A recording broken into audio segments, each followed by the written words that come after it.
Why?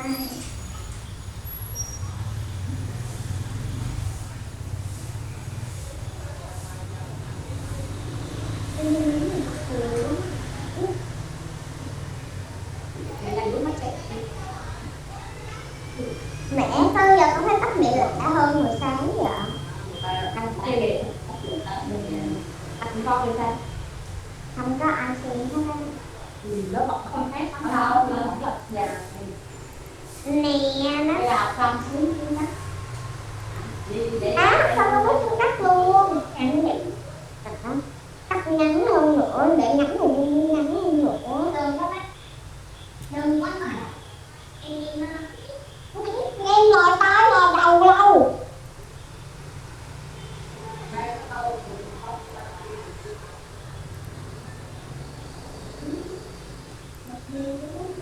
Bây giờ tóc hết về rồi. Lại đây để rồi cái tay mềm mềm, đưa ra nhanh lên. Trả cái tiền. Nhanh, trả tiền đi. Nhanh. Lên. Nếu không chị đánh. Ê con này nó buồn nè. Con này nó đang bị buồn nè.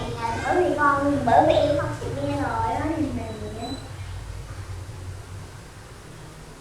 Nè. Đúng không? Nè sẽ đét. Ai trời rồi. Nhí.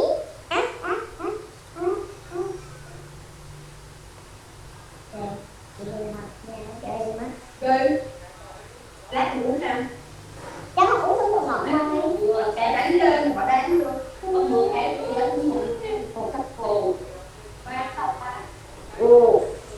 Đã bắt đầu học rồi mà cô Con đã ăn cơm không? mẹ về là đi ngồi Đã ăn. đổ ra chừng là 3. Mẹ về là đi ngồi ăn đi ăn đi là Hello Tiến, hello Suri, how are you today? I'm fine, thank you. Yes, so nice to meet you again. Oh, okay, so Suri, you got new hair today? Wow, so beautiful. Do you like your new hair, Suri? Yes, okay, good. And Tiến, what did you do on your holiday, Tiến?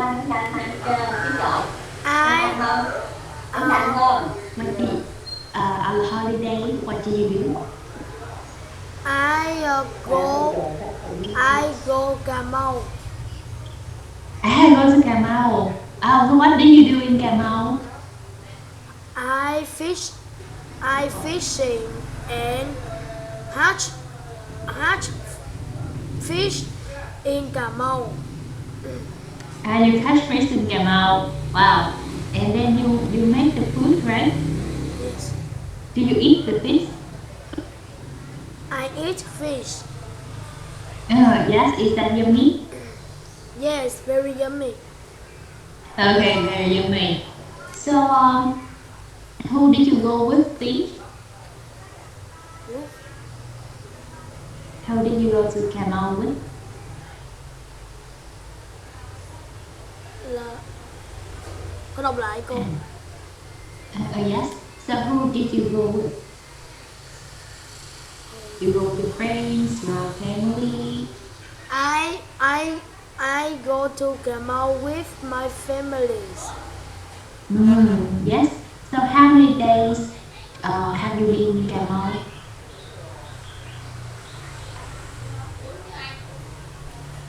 How many days do you stay at Cà Mau? Cà Cỏ có mấy ngày? How many days do you stay? Con nghe không rõ cô ơi. Rồi, cô biết rồi đó là gì đâu mình biết. How many days do you stay in Cà Mau? Stay là ở là how many days do you stay in Cà Mau? I stay 3 days in Cà Mau. 3 days. Wow. Okay, good thing. So are you happy? How do you feel, Tiến? I am very happy. Yes, very, very happy. Okay, good thing. And how about you, Suri? What do you do on your holiday? À, con không có đi đâu hết. Okay. Bạn ở nhà, you stay at home. So what do you do at home, Suri? Um, play with my sister. Yes. And what else, Suri? Do you draw? Do you? Cô lắp ráp như thế nào cô? Lắp ráp con. Nếu mà con chơi Lego á, Suri cũng là play with Lego. I play with Lego. Oh, you like Lego with your sister? Sister and mom. And your mom too. Yes, good, Suri. So how do you feel? Uh, How do you feel?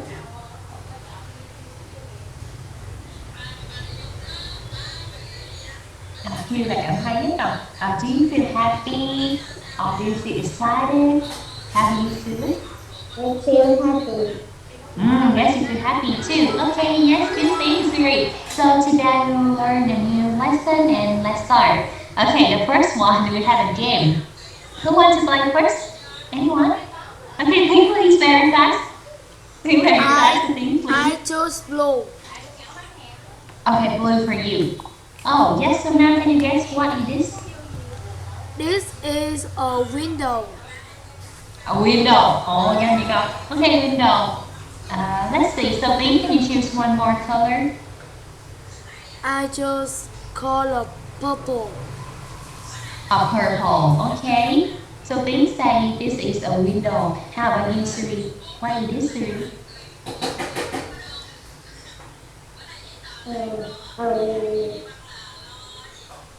A window. A window too. Okay. So now we open. Yes, that's right. This is a window. So, how many windows are there in the house? Lee? Cái gì cô? How many windows are there in the house?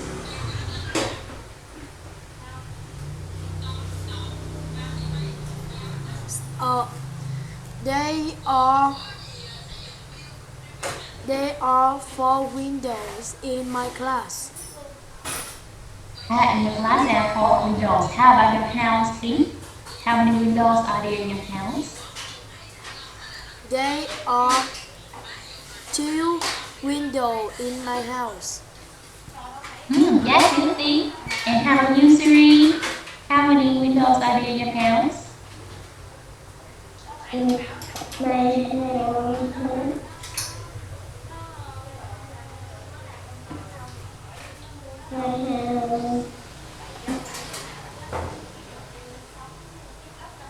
Four windows. Your house has 4 windows. Okay, good, Siri. And the next one, so now Siri first, please. What color do you like? I like color red. I like red, yes. So can you guess what it is, Siri?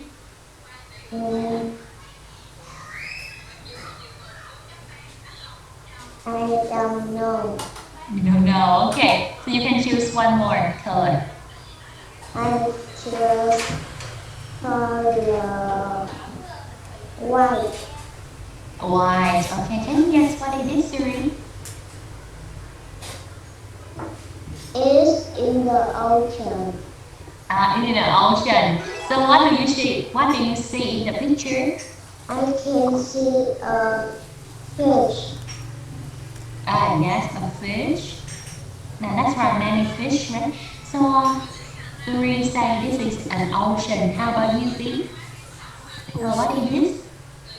This is a sea. Sea, okay.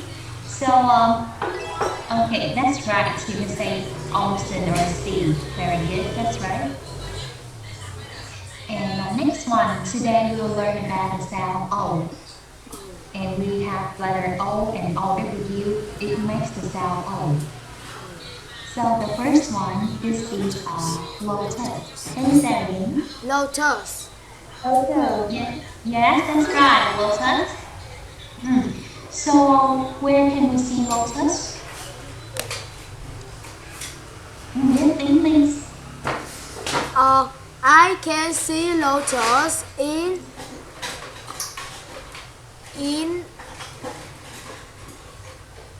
river in Vietnam. In the river in Vietnam. Okay, thank you, Tiến. Yes. And how about you, Siri? Let's say in the river too. In the river too. Okay, good. Mà thường Tiến Siri cũng nghĩ là nó ở pond, ở lake nhiều hơn đâu. Thường là nó trong cái hồ, cái ao nhiều hơn là ở sông. Okay. So what color is lotus? Yes, Tiến, please. The lotus is pink and yellow. Yes, pink yellow, very good. Okay, and the next one, this is an ocean. Ocean. Yes, that's right. Ocean, very good. Thank you, Siri. Ocean. Ocean, yes, that's right. So now, thank you, Siri. Can you tell me, let me see, 3 animals that live in the ocean?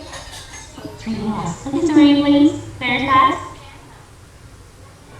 I see a fish. Octopus. Jellyfish. Yeah, shellfish too. Very good, Siri. And how about you, Lee? Can you tell me 3 animals? Shark. Yeah, shark.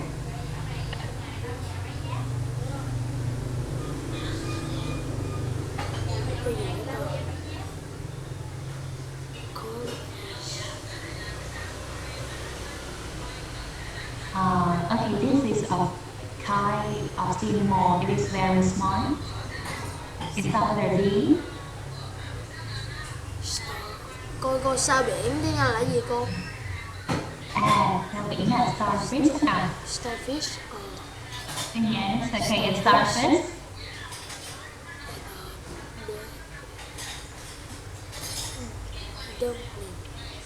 Dumpling.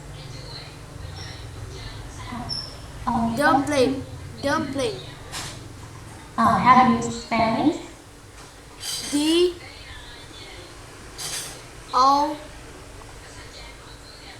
DOWPLI.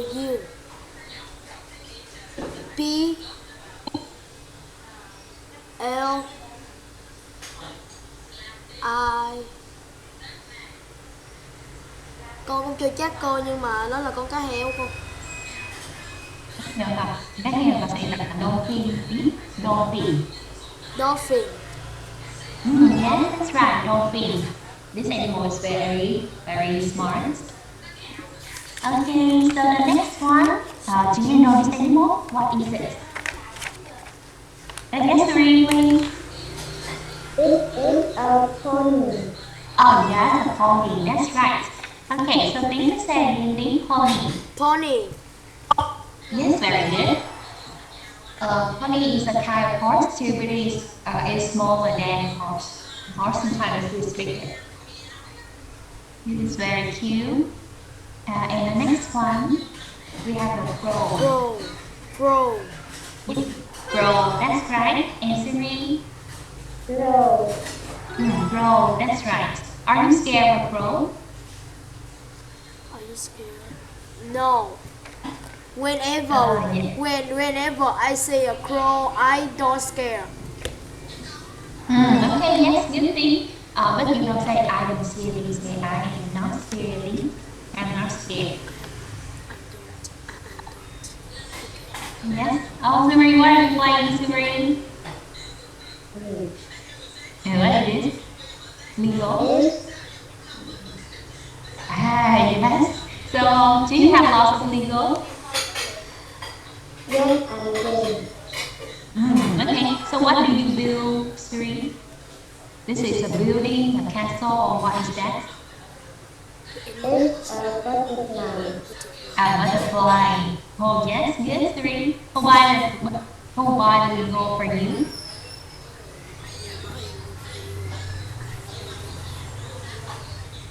Why is for you? Is my mom. And your mom buy you for you, okay? So next one, what is this thing, Suri? Window. Yes, good, and Suri. It's a window. Oh yes, good too. And the next one, this is a pillow. Pillow. Pillow. Great. Yes, that's right, very good. Pillow. Pillow là cái gì vậy con? Pillow là cái gối. Đúng rồi, chính xác, Tiến, very good. Okay. So where do you put the pillow?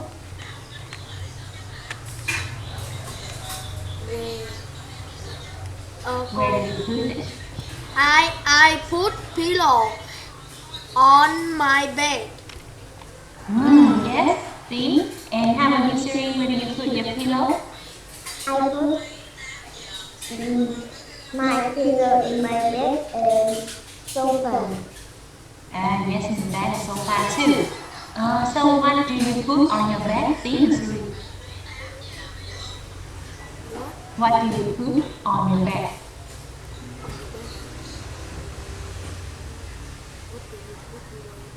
Bình thường ví dụ mình sẽ để gì trên đó? Pillow and what else? Siri, please. And cái mền gọi là gì kìa? Mình là blanket thì làm blanket. And blanket. Mm-hmm. I have a two blanket in my bed. One is big, two is small. You have two blankets? Wow. Okay, so you have a teddy bear. Yes, I have. Con nói nhiều nhưng mà con không có ôm bụng luôn. Okay, yes, history. And how about you, Tiến? What do you put on your bed? I don't put on my pillow. But What do you?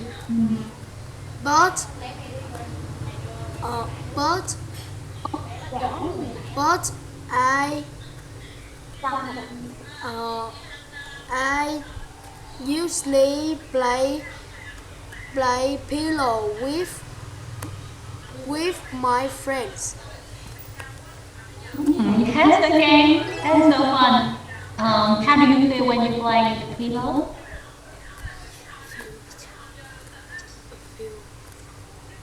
How do you feel, Lee? I am very happy. And you were very happy, okay? So before we do an exercise, let's read each word again. This series, who can read first? Anyone? Lotus. Okay, Lee, please. Yes, Lotus. Lee. Okay. Yes, next thing.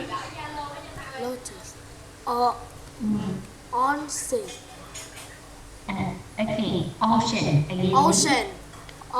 Yes, ocean. Yes. Pony. The next one. One more time, please. Pony. Yes, pony. That's right. And next thing. Crow. Yes, Window. crow. Pillow. Yes, very good. So now, three, you read again. Lotus. Ocean. Pony. Yes, that's right. Crow. Next three. Window. Pillow. Yes, very good. Okay, so now let's do exercise. So, Tiến, Siri, do you want to write? Okay, do you want to use your pen to write this, Siri? Do you want to write down the word? Con cho con đọc được không? Bởi vì trên đây nó khó thì linh hồn. Okay, yes, Siri. So, Siri, how do you spell it? I see this answer. Good job. R-O. Okay, C-R-O-N-W. Cái này nó tạo ra tiếng Suri, cái chữ O của dưới nó tạo ra O đúng rồi, còn nhưng mà khi đánh vần không vẫn đánh vần một chữ khác tiếng Suri càng vần hơn là C O rất là nhiều. Okay. Yes, very good. That's right. And next one. What is that? Okay, so wait a minute. So Tiến, do you want to read or write Tiến? I want to write. Okay, so Tiến will write and Suri you can spell it. Yes, so Tiến can start and Suri you can start too. Can you spell it, Suri? P-I-L-L-O-W.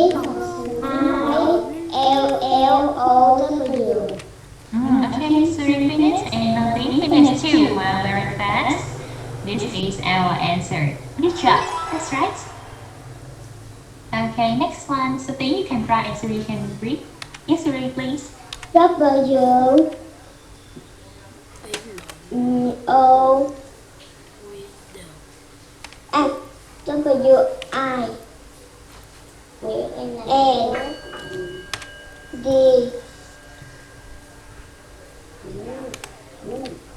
O W.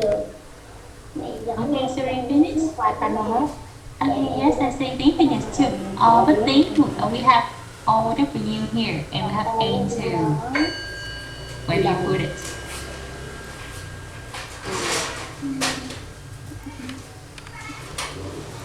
Okay, so now see Tiến answer too. This is our answer. Very good. So Tiến, how do you spell it, Tiến? Window. Yes, that's right. Very good. Okay, next one. So Suri you can spell now. T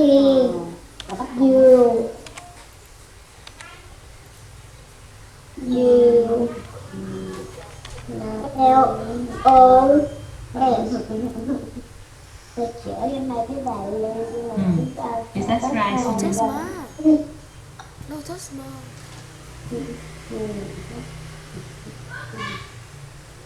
Okay, so Suri, is this your answer? No. Okay, so how do you change this, Suri? E O T U S. Okay. Yes, that's right. Okay, good. And see, how do you read? See? Lotus. Okay, that's right. Lotus. And next one. So Suri. O C E A N. Okay. Yes, how do you say Suri? Ocean. Okay, good. And think? How do you say Ocean. think? Yes, that's right. Ocean. Very good. Okay, next one. So Suri. E O N Why? one. Okay, yes, that's a Y. How do you say Suri? Pony. Okay, pony.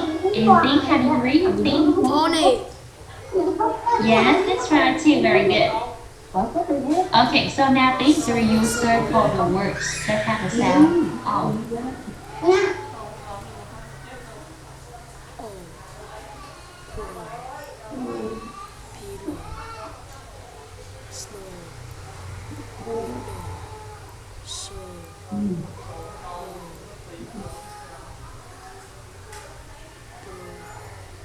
When you finish, you can tell me.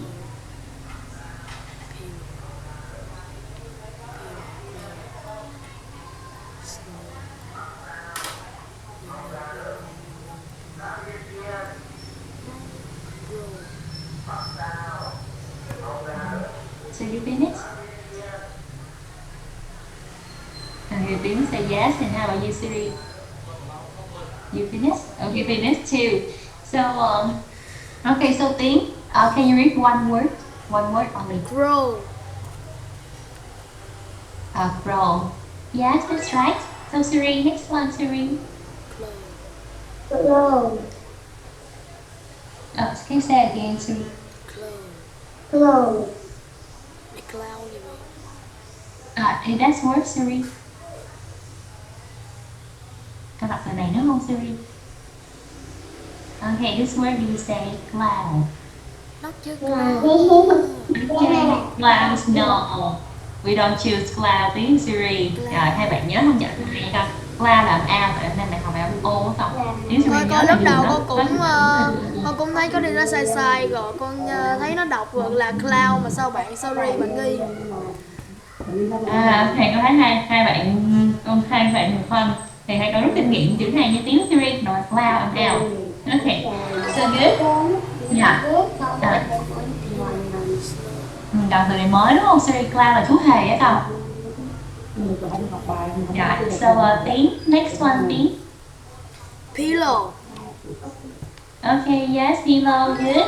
And Siri. Window. Okay, window, good too. Yes, and Tiến.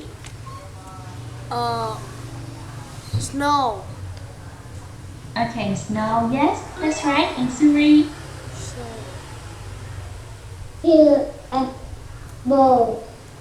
Bowl. Okay, yes, that's right. And Tiến. Show. Okay, so good. And Siri. Slow. Which one, Siri?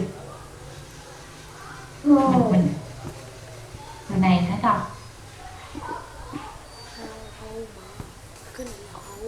Ok, từ này tiếng Siri nó là how nha con.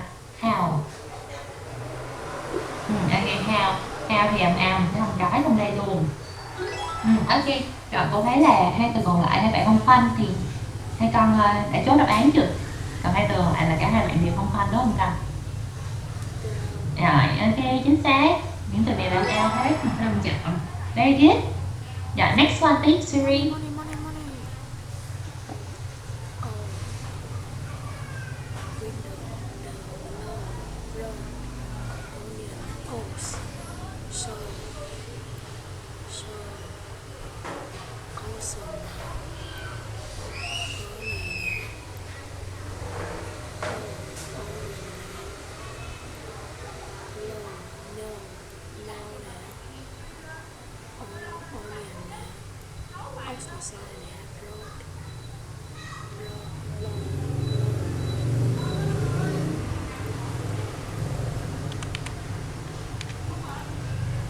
Log.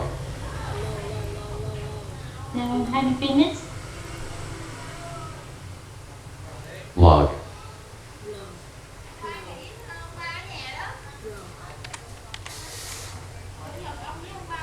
Rod.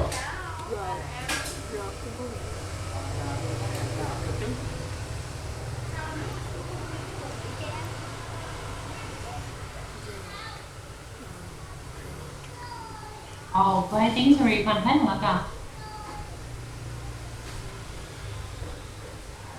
Rồi, ok. Rồi, bây giờ chốt đáp án. Con không quanh từ bắt đầu ox sửa lại tiếng. con không quanh từ ox. Tiếng không quanh từ ox. Rồi, bây giờ con thấy có 3 đáp án là hai con khác nhau nè. Đầu tiên là từ rod, từ ox và từ go. Hai con có đáp án khác nhau. Rồi, tiếng Siri chốt chưa con? Ok, chị cô sửa bài ha. So first, now, Siri, can you read first, Siri? You can read one word. No. Yes, no, that's right. And Tiến? Ocean. Okay, ocean, very good too. And Siri? Orange. Orange. Oh, orange là o nha con.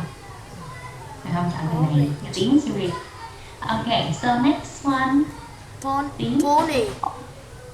Okay, pony. Yes, that's right. And next one, Siri. Not. Can you say again? Not. No. Which one, Siri? This one? Lót cái cửa. Lót hả con? No. Lót từ này không phải tiếng Siri. Làm o mà con. Nào làm o, nào làm low. Hay mình đâu có chọn cái từ lót. Mình làm lót, không chọn luôn. Okay, so next Tiến. Ox. No. Ox. No. Okay, right, next thing. Go. Go. Okay, good. And Suri. Tô. Yeah, so very good. And Tiến. Một từ nào chúng ta? Onion. Onion. Oh, onion is no Tiến. Và cái đọc là o đúng không? Tiến Suri, onion. Của hình tay. Khi nào mà onion thì không mới chọn từ này. Là từ này vốn lại luôn nha các. Okay, so this is our answer, Tiến Suri. We have 5 words here. Okay, so next one, yes or no. You will read out this word and then you will say yes or no. Or number one, who can do first? Anyone? Okay, so Suri, answer Suri, please. Window. Yes or no, Suri? Me faster. No. Sao con? Me faster. Tiếng thì faster. Yes. Hiểu. Con nghĩ là chắc là do khi nãy con thấy bên con nó bị che một góc tiếng thì chắc là nếu cái bàn bị khúc là con chưa thấy. Hồi nãy tiếng nhanh hơn con thì con chưa thấy rõ tiếng Siri. Ok. Rồi lỡ rồi Siri đọc trước nha con. Rồi sau đó bài tiếp theo con mời tiếng nha tiếng. Dạ, ok, so window, no. Có âm ôn con. Từ Siri, từ window này có âm ôn Siri, yes or no? Yes. Okay, yes, chính xác, Siri, very good. Okay, number 2, Tiến.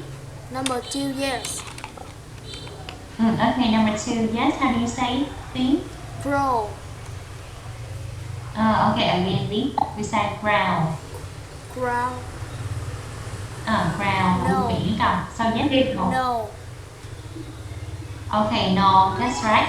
And number 3, Siri, please. Bowl. Bowl, yes or no, Siri? Yes. Yes, very good. Do you have a bowl, Siri? Do you have a bowl? No. Yes, I do. Okay. So what color is your bowl? My bowl color is blue. Okay, yes, good.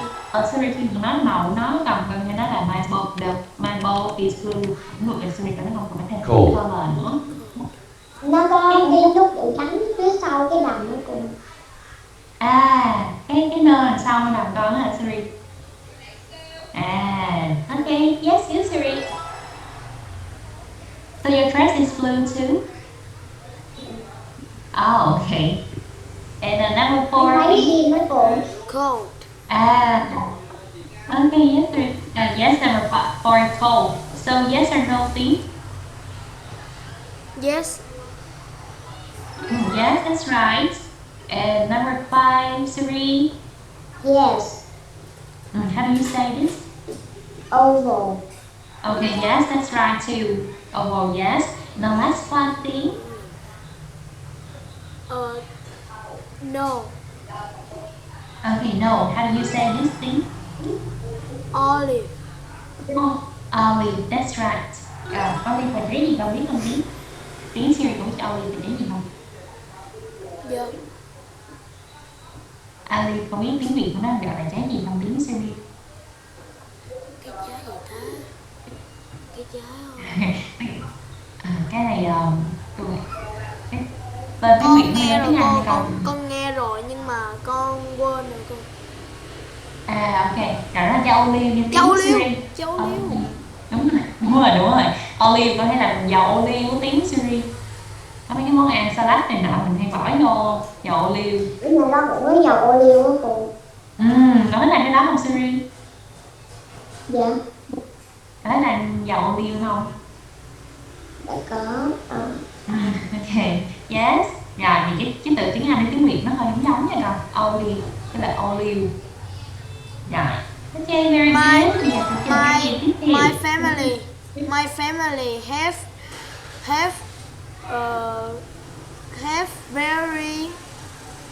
have very olive.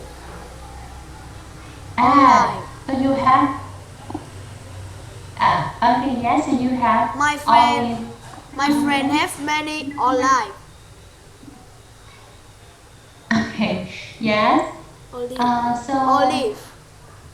olive. So your friends have olive oil or just olive? Olive. Là dầu á mà. Yes, olive. Wow. Ok, cô cũng chưa thấy cái trái này bên ngoài Tiến. Thường có thấy cái dầu của nó và cái hình của nó thôi. Okay, so now let's start with number one, Tiến Siri. So now number one, Tiến, please. Which one is different? Yes, Tiến. A.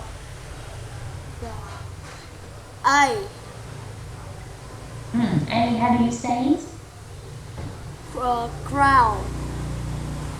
Okay, so B, how do you say it, Tiến?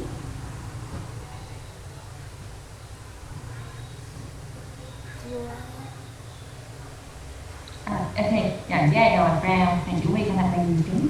How do you say it? Rồi. Rồi, grow. Yes, xong rồi anh là grow. How about letter C? How do you say it? Owl. Owl. Okay, so now what do you choose, Tiến? A, B, or C?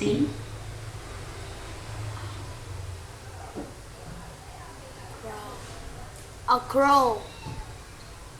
Okay, that's right. The answer is B. Sao? Cái này đọc một hồi sẽ bị lệ lưỡi nha Tiến Siri. Nó thì là chữ O với U hết. Mà chữ A với chữ C là out. Này, suy ra chữ B nó khác. Okay, so good. And the next one. So what is this sound, Siri? Ocean. Okay, you choose ocean. Yes, that's right. And letter B, what is this, Siri? Fox. And letter C? Rock. Yes, a fort. Are you scared of a fort? Yes, I do. Me too. So please read, do you read the story that the the fort becomes the prince là bền tử đúng không? Do you read the story that the fort becomes the prince? Yes. Okay, so Siri, yes. I listen frog thành tiếng Anh là gì cô? Biến thành tiếng Anh là gì cô? Becomes biến thành. I listen frog become brings in TV. Yes. On TV now. So this is the story, and I think the story is fun. Yes. Okay. Yes. So next one thing. Listen and choose. Oval. What do you choose? Yes, thing. Oval is letter C. Yes, that's right. Very good thing. And next one, Siri. What is this, Siri? Yes. A. How do you say it? What is this animal? Yes, crow. And next one thing. Which one is different?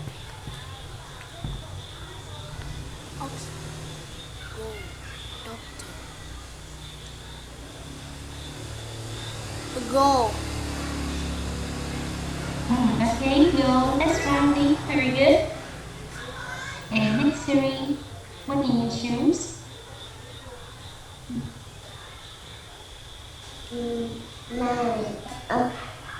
No. Yes, no. That's right. Very good. And thing. What is this thing? Lotus. What do you choose? A, B, or C? Letter B.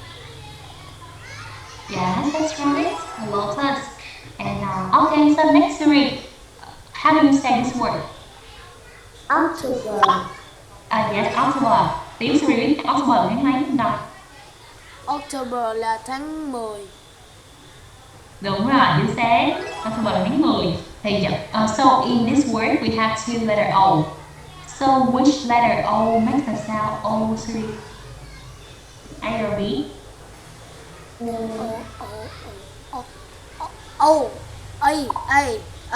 B. B. Okay, so you have different answer. Tiến choose A and Siri choose B. Okay, so let's see. The answer is it's B. Tiến Siri. Okay, so Siri, good. One for you. Cái phần tức là con ở đây có hai chữ O đúng không con, thì con thấy xem là cái chữ O này nó tạo ra âm O đi cái từ đó, cái chữ A nó âm, cái chữ O này nó tạo ra âm O cho nó October, còn cái chữ O này mới chính là âm O, October, thì mình chọn chữ B.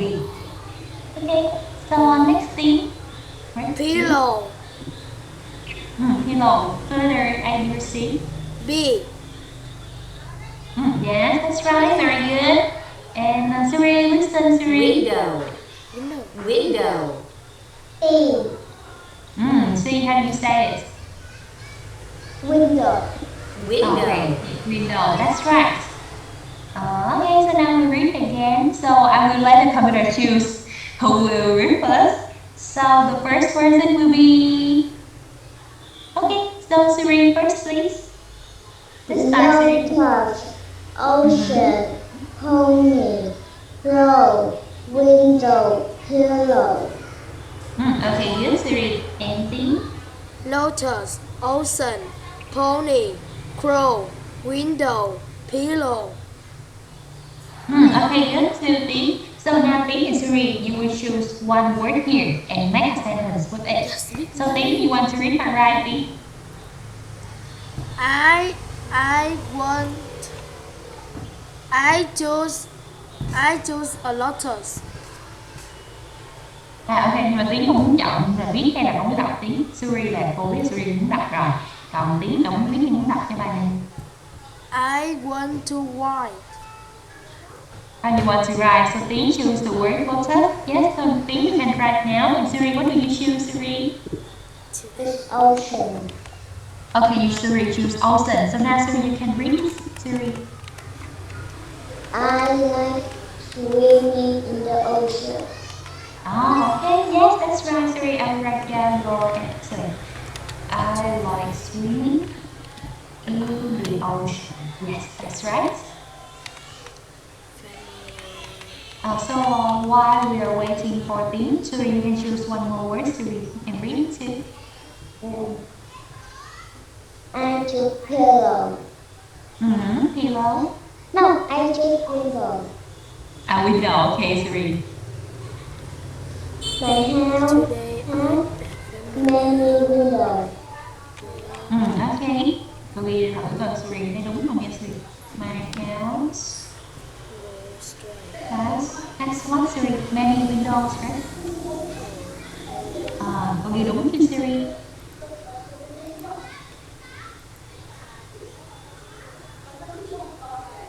Tiến là có ghi Tiến cho Tiến. Tôi muốn chọn người khác cũng được, Tiến không sao. Siri có ghi đúng chứ Siri?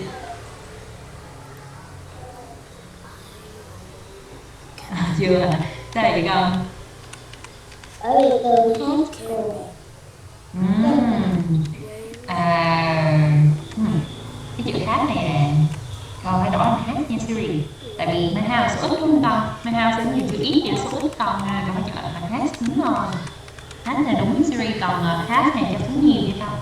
Ai vui đây một số nhiều vì hát. Rồi ở đây mình sẽ ra chữ Windows Siri, mà nhiều sổ đúng không con? Là Windows. Đó, Siri, cái tiếng Siri. Rồi bây giờ sẽ lại cầm tiếng.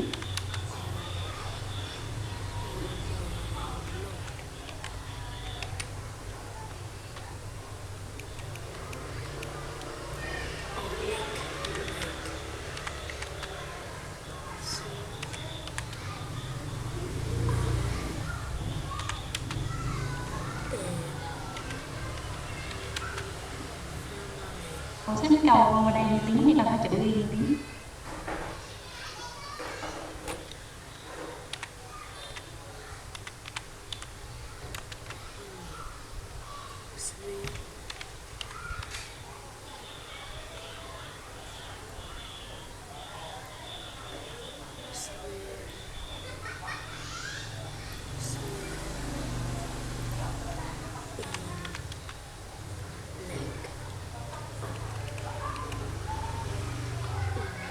Okay,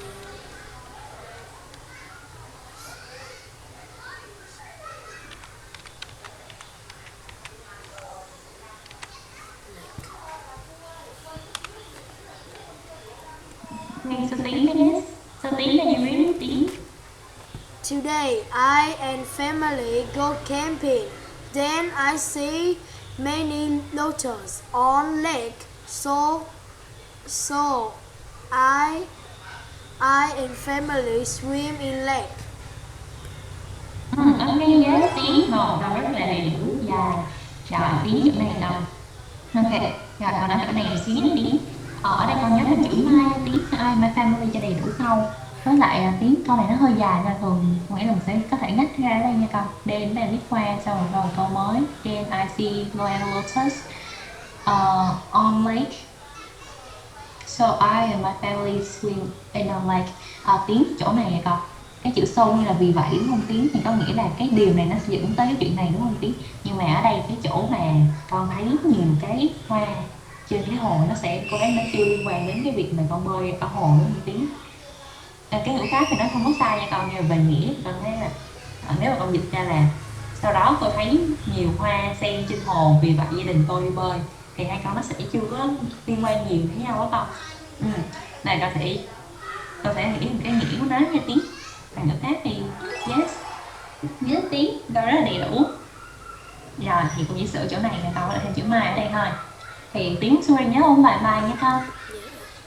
So yes, so goodbye Tiến Suri, see you next Goodbye time. teacher. Goodbye teacher. See you again. Goodbye Yes, teacher. see you again.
Không